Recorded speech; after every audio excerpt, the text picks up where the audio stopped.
Что самое стрёмное и грустное, это то, что в такие дни ты просыпаешься, берешь свой телефон сразу же и в надежде листаешь ленту, прочитать новость о том, что все закончилось и что войны не будет.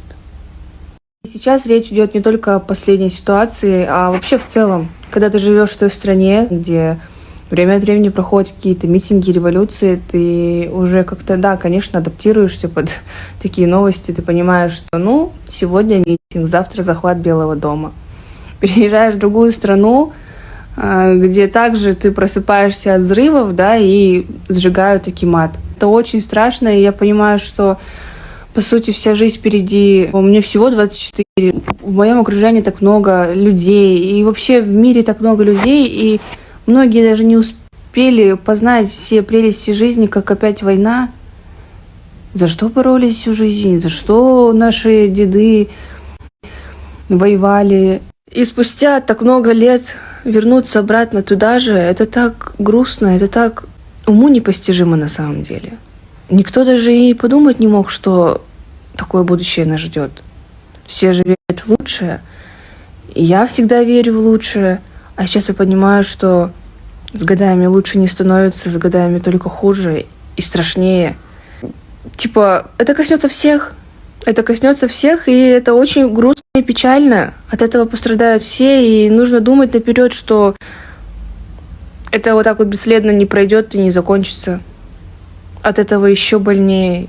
Я не знаю. Эти мои видео и мои слова — это не для того, чтобы поднять панику или кого-то напугать, что-то это. Это просто, во-первых, мои искренние чувства, эмоции, то, что я думаю. Во-вторых, я, конечно, бы хотела, чтобы все понимали, какие последствия могут быть, чтобы все были готовы к худшему, потому что верить в лучшее уже как-то, мне кажется, не для нашего времени. Я очень надеюсь, что это не затянется, что это все решится. Вот знаете, из 100%, 5% у меня есть эта надежда, и предлагаю объединить и сохранить эти 5% в каждом из нас. Вот. Это какой-то полнейший сумбур эмоций, мыслей, чувств.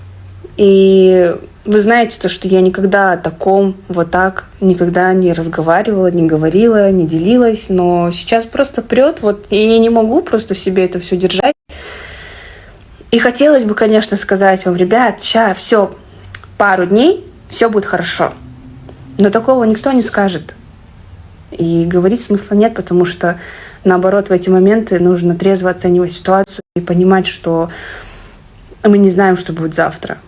И нужно быть готовыми к любой ситуации, к любому моменту и ценить наши дни, настоящее, близких, и верить и ждать, наверное, чуда.